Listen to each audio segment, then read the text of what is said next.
Okay, I married her for her money. So what? She made a nice profit on the deal. She got an attentive husband, a damn good sex life, something she'd never had before, and no more lonely nights. I, in turn, got something I'd never had before. A life where I didn't have to worry about where the money for next month's rent would come from, or whether I'd have enough money to buy groceries for the coming week. Besides, I didn't have to fight off other suitors with a stick. Alma wasn't a dazzling beauty. She was as unassuming as an earthen fence. She had a rather beautiful body, though you could never tell that from the way she dressed. I found out about it by accident, and I was a big enough sex lover that I didn't care about anything else, just to get some of her love. One thing led to another, and here we are. Alma was in my management economics class, and I knew her name, but I didn't know anything else about her. To be honest, I didn't expect to know anything more about her.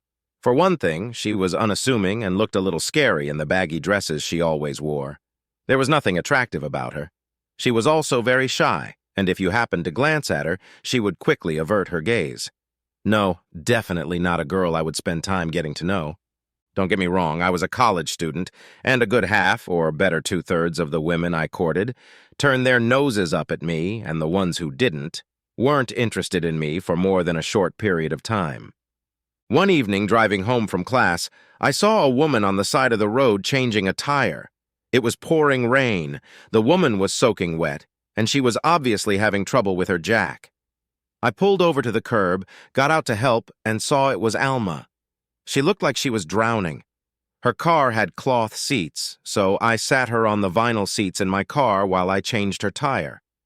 When I was done, I got in my car, started it, and as I started to pull away, Alma asked, "What are you doing?" "I live 2 blocks away, and I'm going to change you into something dry and warm before I let you go back to your car. You're soaking wet like that." "That won't be necessary. Please let me out." "It's necessary. You're sitting behind me on the economy, and the last thing I need is to sit there and listen to you cough and sneeze if you catch a cold." We got to my house, and I gave her a clean towel and advised her to take a hot shower while I found something dry that would fit. She kept protesting that it wasn't necessary, but I just ignored her and kept insisting. I had a few little things left behind by various ex-girlfriends, so I gathered them up, opened the bathroom door ajar when I heard the shower turn on, and tossed them inside. I didn't try to sneak a peek, but I happened to glance in the mirror, and there was a naked Alma. Closing the door, I wondered why the hell she was hiding her body under shapeless dresses. When Alma finally came out of the bathroom, I saw that the clothes I had picked out for her didn't fit well. They were too tight, and looking at her tightly wrapped body, I wondered again why she was hiding it. She noticed the look on my face and asked, "Is something wrong?" "No, everything is fine." "Then why are you looking at me like that?" "Because I haven't seen a body this sexy in a long time." "No one has ever said that to me before." "How would they know? You're hiding it under all those loose-fitting baggy dresses." "Do you really think I'm sexy?" She was a virgin, although the way she was acting, you'd never believe it. I'm still not sure who seduced who, but she pounced on me with such passion it was impossible to believe. She was hot, impatient, and for her first time had better fun than most of the girls I'd had who had long ago given up on their passion. As I drove her to the car, she asked, "Can we do it again?" "We can if you want to." "Tomorrow? After school?" Reluctant or not, there was no way I was going to turn down the opportunity to take advantage of the situation for as long as I could. I didn't even have to worry about being seen with her in public because all she wanted was to walk me home after class and get into bed. Then she asked, "Tomorrow? After school?" And I'd nod in agreement. And the great thing about this situation was that I had no competition because Alma still came to class in those awful shapeless bags she wore, and no one else ever knew what she had. Our affair was in its 5th month when I got a call from ABC Corporation asking me to come in for an interview. I didn't remember sending them a resume, but graduation was fast approaching, and I still hadn't found a job, so I agreed. I showed up at the appointed time and place, and was almost immediately escorted into the office of one Mr. Jason Thurgood. He got straight to the point. "Mr. Fox, what are your intentions regarding my daughter?" "Are you Alma's father?" "Yes, and I want to know how you see your relationship with my daughter." What a polite way to say, "Well, sir, I'm just having her until something better comes along. But I don't think I needed to tell him that because I could see from his next words that he knew it himself. I'm concerned for the welfare of my daughters, Mr. Fox. May I call you Brian? I said by all means, and he continued. Circumstances demand that I keep a close eye on her, and so I knew right away when you started spending time together. In fact, my men were getting ready to move in and change Alma's tire when you showed up. I'm not a stupid man, Brian, and I'm sure you know that I know what I'm talking about when I say spending time together. My question was, what are your intentions? But from the look on your face when I asked it, I knew what the truthful answer would be. But then, you wouldn't have given me a truthful answer, would you? He looked at me for a few seconds and then said, No, you wouldn't have done that. Anyway, like I said, I'm concerned about Alma's welfare, so when she contacted you, I made some inquiries about you. You were only able to get into college through a scholarship, and your job prospects aren't that great. With only a bachelor's degree in business, you won't find much there except an entry-level position, which will probably be a dead end unless you get an MBA. I'd like to make you an offer, Brian, that would benefit the three of us, you, me, and Alma. Would you be interested in hearing it? To summarize, Thurgood was extremely wealthy and was well aware that he had an ugly daughter. I was the only man who had ever shown any interest in her, and at least as far as he could tell, she was happier now than she had ever been since she went to elementary school and was mocked by the other kids. He wanted her to stay happy. I walked out of Thurgood's office feeling like I'd been hit by a truck, but also considerably richer than I was when I walked in. It was difficult, but I didn't care because for the first time in my life I could truly see my future. Thurgood used his influence to get me into the MBA program at Harvard Business School. He would pay the tuition and transfer $75,000 into my current account. All of this was done immediately, and all that was required was that I ask Alma to marry me. Even if she said no, I would still get it by simply asking. If she said yes, the day I agreed, he would set up an interest-free trust fund in my name with the stipulation that Alma and I would be married for 10 years before I could touch it. If I left Alma for any reason other than her adultery before the 10 years were up, I would receive $25,000 for each year of our marriage. If she divorced me for any reason other than my adultery or physical abuse, I would be entitled to a trust fund. If she divorced me for any of the above reasons, I would be in a no-win situation. And that wasn't all. He was looking for a position for me at ABC. He couldn't do it before the wedding because it would have looked like he was buying Alma a husband, which he was, but he would do it as soon as I got my MBA. The wedding gifts included a house and enough money for us to live on until I graduated and went to work. And he would continue to pay Alma $5,000 a month. Last but not least, Alma never found out about this agreement. So here it is. I proposed, Alma said yes. We got married, and I got my MBA and a job at ABC. The first 6 years were good. The marriage worked out well, although there were occasional rumors that I joined the family out of greed. Alma became even more insatiable now that we had more time for sex than just evenings after class, and sometimes I lost hope of even getting out of bed in the morning, let alone getting out of bed to go to work. Work was okay, though. On my first day on the job, my father-in-law called me into his office and laid out the ground rules. I gave you a job, but I have no favorites. Whether or not you advance anywhere in this company is up to you. I expected nothing less, and I'm sure I surprised the hell out of him when I started getting promoted.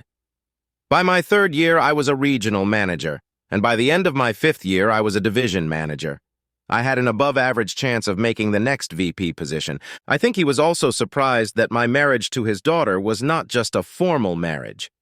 Alma was happy, and between the hours I spent at work and the hours I spent immersed in Alma, I didn't have time to do anything that would mess things up. Not that I ever intended to do that. Not with a pot of gold waiting for me at the end of a 10-year rainbow. Do you have any idea how much interest $500K can bring in over 10 years? No!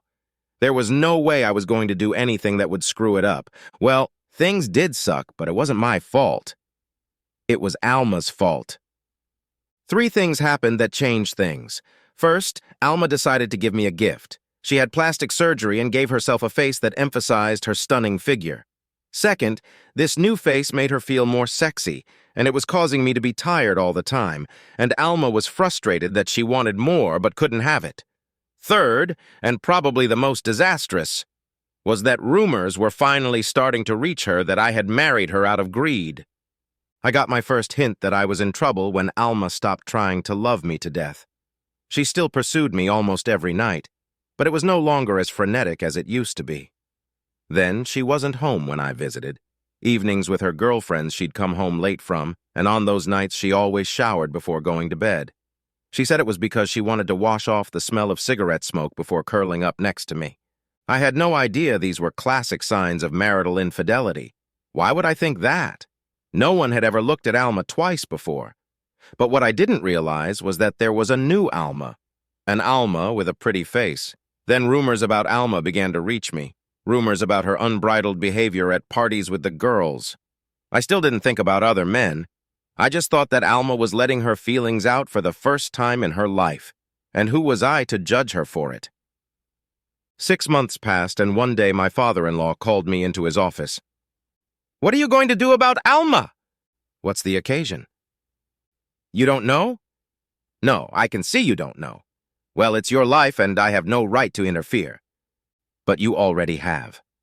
By inviting me here and starting this conversation, you've interfered. Spit it out, Dad. You and I have no secrets when it comes to Alma except from her, of course." "Well, Brian, even though Alma's married, I still look after her. It's become a habit with the wave of kidnappings of businessmen and their families. A man in my position worries about such things. The truth is, my daughter is quickly turning into a man-crazed whore. She has had affairs with 7 men in the last 6 months. I can see that this news comes as a shock to you." All I could do was shake my head affirmatively. "What are you going to do about it?" "I don't know."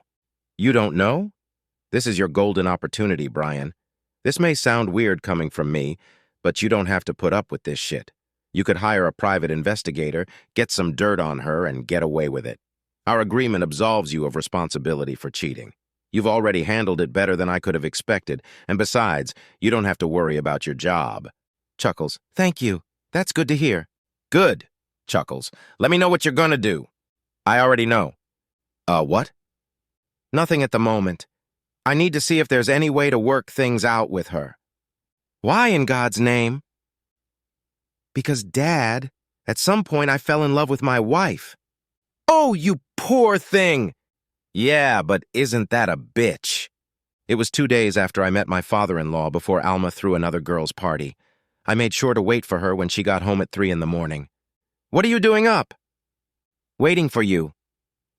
"Why? Don't you have to be at work in the morning?"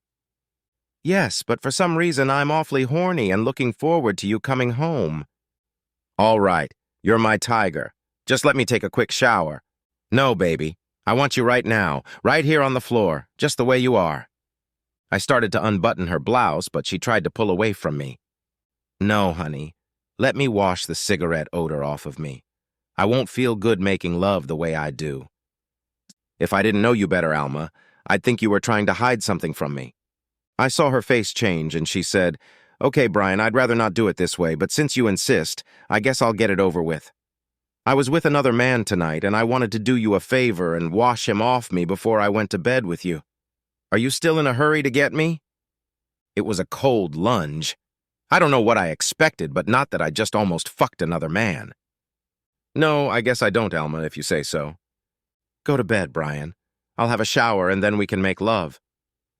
"I didn't say anything about that, Alma." "About what, Brian?" "About making love, Alma. It doesn't look like there's going to be much love-making, at least not on your part." "Come on, Brian. You didn't marry me for love. You married me for my money, but don't worry, baby. I'm not that unhappy about it. You're getting your money's worth." "What makes you think I married you for your money?" All I had to do was look in the mirror, Brian. I know you didn't marry me for my looks. "Yeah, you weren't that pretty back then, but you were a beautiful person and the most amazing ass I'd ever met. That was enough for me. I don't know what makes you think I married you for your money. If you remember, Alma, it wasn't until after I asked you to marry me that you introduced me to your family, and I found out they had money. After I asked you to marry me, Alma, remember? After I asked you to marry me? But you've obviously already made up your mind, so there's no point in continuing this conversation. I went upstairs and went to bed. Alma took a shower and then climbed into bed with me and reached for me. Come on, Tiger. Let's take care of your arousal. Leave me alone, Alma. I don't want anything more to do with you. Sure you do, baby. You just don't realize it yet. Alma will fix it. I tried to turn away from her and push her away, but she wasn't going to give up. Nothing has to change, baby. I love being your wife, and I'm not going to push you out of my bed. But while being married to you is nice and comfortable, it's not necessary. As long as you have no objections to the way things are going to be, I see no reason to change anything. Look on the bright side, baby. It wasn't easy for you to satisfy me on your own. Now you're going to get some help taking the pressure off. She woke me up 2 more times that night, and although I really didn't want her to, she didn't take no for an answer.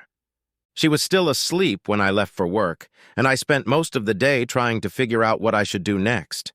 There had to be some way to get the marriage back on track. At least that's what I thought until I got home from work that evening. I walked into the house and found Alma and some guy I didn't know making out on the living room couch. They parted long enough for Alma to say, "I figured that since you now knew what I was doing, there wasn't much point in hiding from you." She turned toward the guy, but he pulled her away from him and looked at me. "Who's that?" "It's just my husband." "Don't worry about him. He and I have an arrangement." "You do?" "Don't be rude, Brian. We discussed it last night." "No, Alma, we didn't have a deal. You were talking a load of crap, and I was listening because I happened to be there. I didn't agree to anything, and I won't agree to anything." The guy started to get up and said, "Hey, I didn't sign up to get involved in family squabbles." "Have a seat, buddy. There's nothing to argue about here. She just decided she doesn't want to be my wife anymore. Go ahead, enjoy. Trust me, she's the best ass you've ever had." I left them alone in the living room, went upstairs, and packed my bag. I heard Alma's familiar screams echoing through the house and realized I was going to miss her. When Alma showered and went to bed, I wasn't there. We have 4 bedrooms in the house, and it took her a minute or so to find the bedroom I was staying in. It was the one with the door locked. She wasn't going to turn me on that night, no matter what. "Brian, open that door, Brian."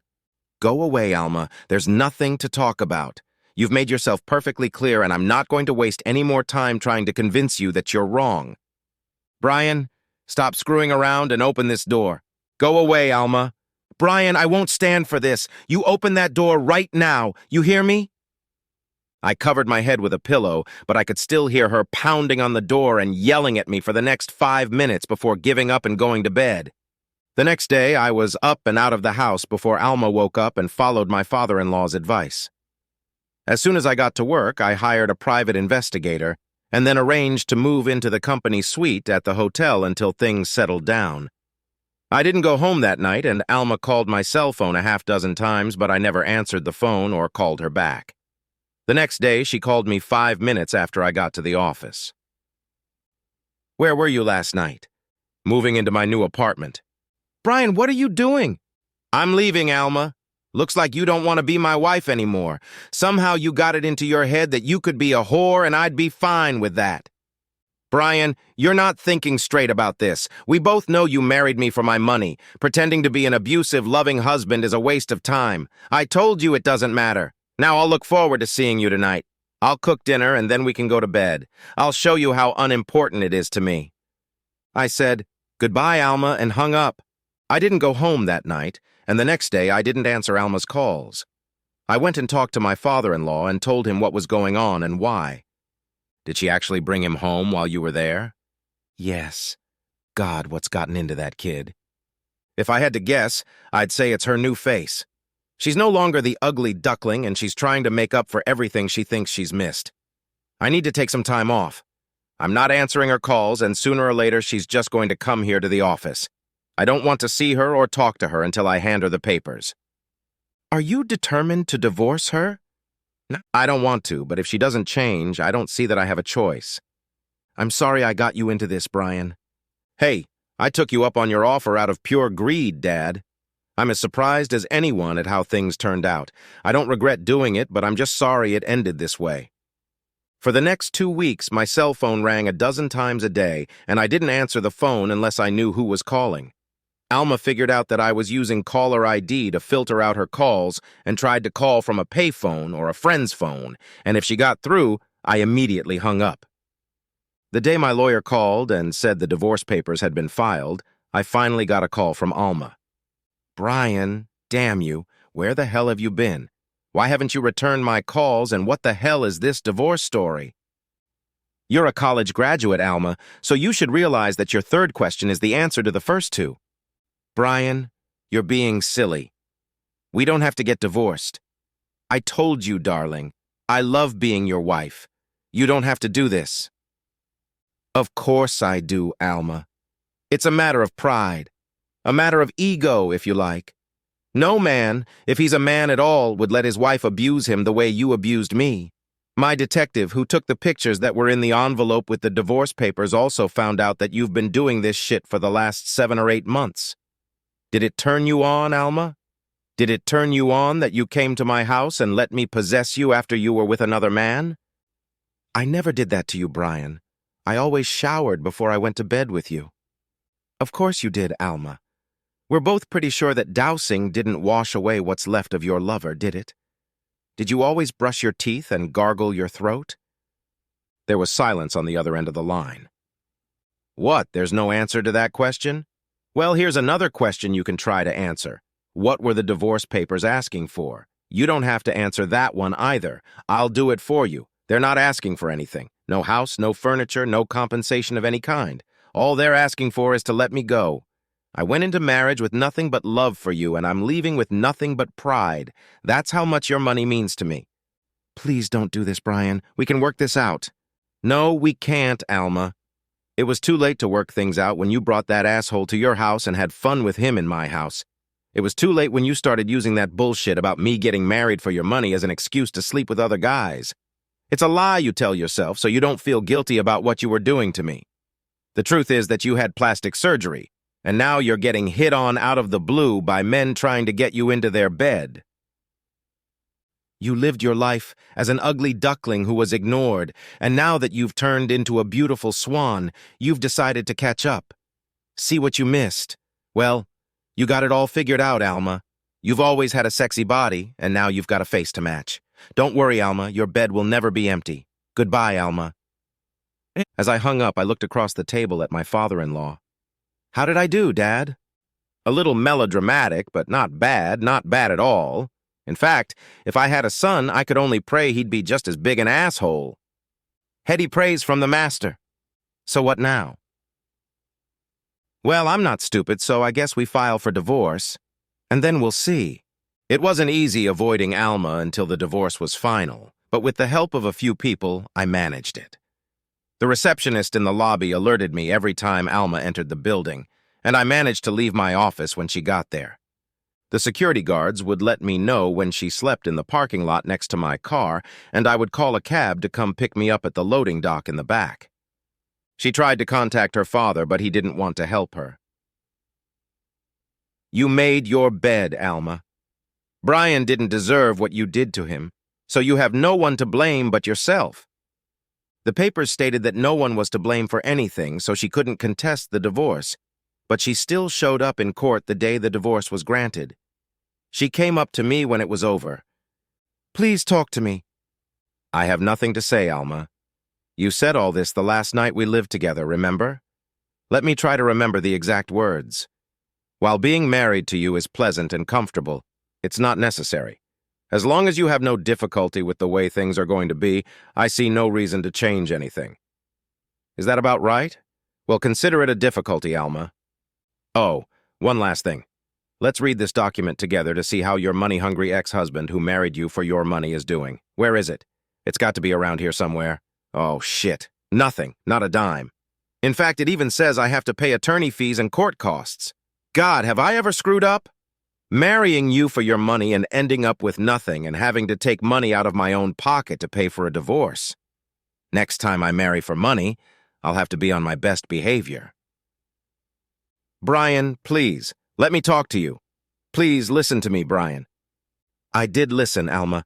I listened to my private investigator tell me about the 9 men you slept with behind my back.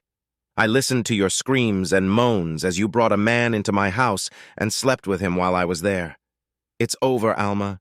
Be glad to see that money-hungry asshole slip away without taking a dime of your money. Now, if you'll excuse me, I have a date with a woman who's going to try to help me start a new life. It won't be a very good start, though. The lady is poor as a church mouse, so marrying her for her money would be a waste of time. But I'm not very good at that, am I? I turned and headed to the far end of the courtroom where a stunningly beautiful blonde was waiting for me. She had been hired by an escort agency specifically for this occasion, but Alma didn't know that. I offered the blonde my hand, she shook it, and we walked out. The divorce decree, photos, and detective's report were in compliance, and the trust fund was turned over to me. I offered Jason the $500,000 back and told him I'd be fine with interest only, but he refused. A deal is a deal, and you more than held up your end of the bargain. What now? I have no idea. Are you going to take it back? What kind of deal am I getting this time? Asshole. Yes, Dad, but an asshole to your heart's content. You know she hasn't been seeing other men since you left and finally realized you weren't coming back? No, I didn't know that. The main reason I filed for divorce is because I didn't think she would stop. I thought that once she got rid of the ugly duckling image and started getting attacked, she'd be too into it to stop. Do you still love her? I'm afraid so. Well, because of the way she cried on my shoulder, I know she realizes she screwed up big time, and I also know she loves you. She wasn't wrong, Dad. She was right that I did marry her for the money. What she did wrong was not putting me on notice about it so we could work things out. Hell, if she had confronted me face to face, I would have admitted it. Not on your part, of course, but I would have told her that I married her for the money. Then I would show her that things have changed and that I would love her for who she is. That I would want her to be my family, proving it by signing a prenup. But that was before she had a new face. That new face is what ruined everything. You still haven't answered my question. What now? I avoided her until the divorce was finalized. Now that it's finalized, I'm no longer unavailable. If she wants to court me, fine, but she'll have to do all the work. She'll have to convince me that she's worth taking her back. Why don't you cut the crap? I'll make you vice president if you marry my daughter.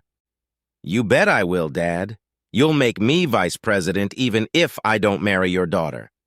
Yeah, I guess you're right.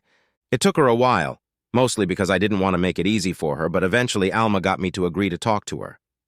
I listened for 3 hours as she confessed and begged me to forgive her. I told her that I didn't know if I could ever do that and that even if I could, it would take me a hell of a long time to come to terms with what she had done. We decided that we would meet and talk again. We did. She invited me home to have dinner with her, and I told her that I would never set foot in that house again, because I would always hear the sounds echoing down the hallways that she and her lover had made that night. Of course, it was all bullshit. I was deliberately trying to make things difficult for her.